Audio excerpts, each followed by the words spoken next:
بسم اللہ الرحمن الرحیم۔ شروع اللہ کے نام سے جو بڑا مہربان نہایت رحم والا ہے۔ تمام پیارے بہنوں بھائیوں کو السلام علیکم۔ حضرت لال شہباز قلندر رحمت اللہ علیہ کے ایک مرید کے بارے میں یہ واقعہ بہت مشہور ہے۔ جب حاکم سیون نے ناجائز الزام لگا کر اسے ایک جرم میں گرفتار کر لیا اور اس کو ناحق تنگ کرنا شروع کر دیا۔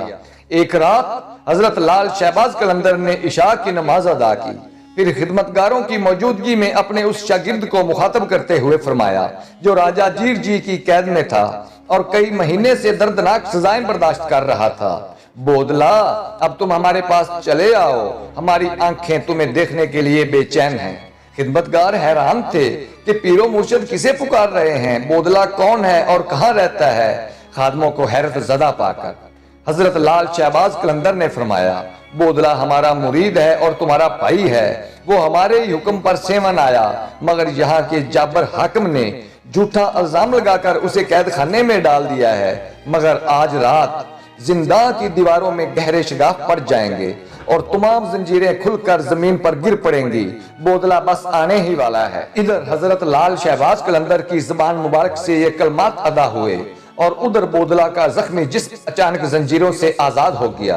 بودلا نے بڑی حیرت سے یہ منظر دیکھا، ابھی اس کی حیرانی برقرار تھی کہ یکا یک زندہ کا دروازہ کھل گیا۔ بودلا سمجھ گیا کہ یہ تائید غیبی کے سوا کچھ نہیں۔ اس نے بے اختیار نعرہ مارا میرا مرشد آ گیا، میرا مرشد آ گیا۔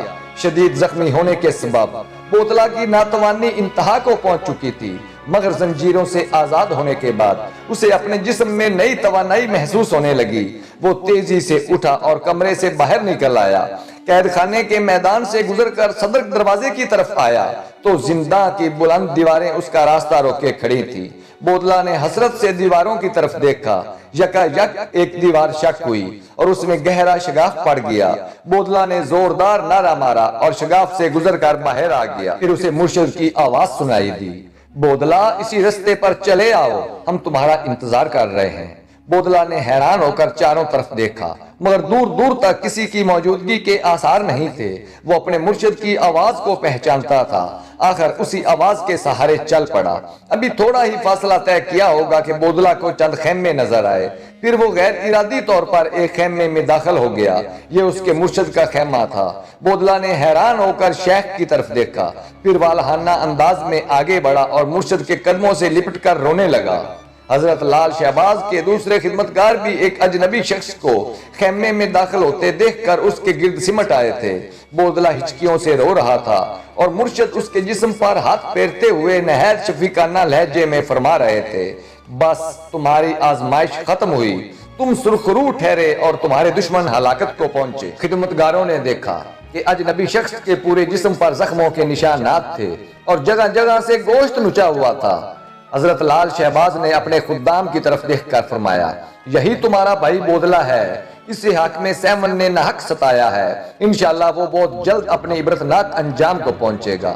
پھر دیکھنے والے حیران رہ گئے، چند روز میں بودلا کے تمام زخم کسی دوا کے بغیر بھر گئے اور جسم پر چوٹ کا کوئی نشان تک باقی نہ رہا۔ یہ حضرت لال شہباز قلندر کی ایک اور کرامت تھی۔ جب دوسرے دن زندہ کے محافظوں نے بودلا کو موجود نہیں پایا تو راجہ جیر جی کے دربار میں ہلچل مچ گئی۔ مہاراج، آپ نے دیکھا کہ مسلمان سنیاسی اپنے قیدی کو اس طرح چھڑا کر لے گیا کہ ہمارے اہنی دروازے اور طاقتور محافظ کسی کام نہ آئے۔ وزیر نے ڈرتے ڈرتے کہا یہ وہی وزیر تھا جو حضرت لال شہباز کی خدمت میں قیمتی تحائف لے کر حاضر ہوا تھا۔ ابھی وقت ہے کہ ہم سمجھ جائیں اور اس فقیر کو ستانے سے باز رہیں۔ راجہ جیر جی نے اپنے وزیر کی بات کا کوئی جواب نہ دیا اور اس کا عیار ذہن نیا منصوبہ تراشنے لگا۔ پھر جب مسلمان درویش کی اس کرامت کا شور بلند ہوا تو اس محلے کی طوائفیں بھی ترک سکونت کر کے کسی اور محلے میں چلی گئی۔